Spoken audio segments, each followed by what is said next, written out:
നമ്മുടെ കുട്ടികൾ പലരും ഇലവർഗ്ഗങ്ങൾ കഴിക്കാൻ ഇഷ്ടപ്പെടാത്തവരാണ്. എന്നാൽ ഇതുപോലൊന്ന് ഉണ്ടാക്കി നോക്കിക്കേ, അവർക്ക് തീർച്ചയായിട്ടും ഇഷ്ടപ്പെടും. ഞാൻ ഇന്ന് ഇവിടെ ചീരച്ചോറാണ് തയ്യാറാക്കാൻ പോകുന്നത്.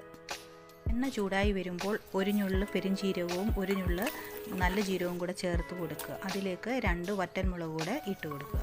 3 പച്ചമുളകും 4 അല്ലി ചെറുതായി അരിഞ്ഞ വെളുത്തുള്ളിയും 1 സവാള ചെറുതായി അരിഞ്ഞതും കുറച്ച് ഉപ്പ് കൂടെ ചേർത്ത് ഒന്ന് വഴറ്റുക.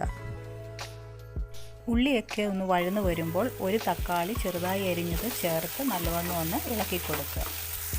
1 ടീസ്പൂൺ മല്ലിപ്പൊടി, 1 ടീസ്പൂൺ കുരുമുളക് പൊടി, 1 ടീസ്പൂൺ ഗരം മസാല കൂടെ ചേർത്ത് നല്ലവണ്ണം ഒന്ന് റോസ്റ്റ് ചെയ്ത് 1/4 കപ്പ് വെള്ളം കൂടെ ചേർത്ത് ഒന്ന് തിളച്ചതിന് ശേഷം നമ്മൾ അരിഞ്ഞു വെച്ചിരിക്കുന്ന ചീര അതിലേക്ക് ചേർത്ത് കൊടുക്കുക. എന്നിട്ട് നല്ലവണ്ണം ഒന്ന് വഴറ്റി അടച്ച് ഒരു 2 മിനിറ്റിന് ശേഷം എല്ലാം ഒന്ന് വെന്തതിന് ശേഷം ഒന്നുകൂടെ ഇളക്കി കൊടുക്കുക. വേവിച്ച് വെച്ചിരിക്കുന്ന ചോറിലേക്ക് നമുക്ക് ഈ ചീര അതിലേക്ക് ആഡ് ചെയ്ത് കൊടുക്കാം. ഇതിലേക്ക് 1 ടീസ്പൂൺ നാരങ്ങ നീര് കൂടെ ചേർത്ത് എല്ലാം കൂടെ ഒന്ന് മിക്സ് ചെയ്തെടുക്കാം. ഫ്രൈ ചെയ്ത് വെച്ചിരിക്കുന്ന ഓനിയനും റോസ്റ്റ് ചെയ്ത് വെച്ചിരിക്കുന്ന കാഷ്നട്ടും കൂടെ ഇട്ട് കൊടുത്ത് നമുക്ക് ഗാർണിഷ് ചെയ്ത് എടുക്കാം. അങ്ങനെ സ്വാദിഷ്ടമായ ചീരച്ചോറ് റെഡി ആയിരിക്കുന്നു. ഇതുപോലെ ഒന്ന് ചെയ്ത് നോക്കിക്കേ, നിങ്ങളുടെ കുഞ്ഞുങ്ങൾക്കും ഇഷ്ടപ്പെടും.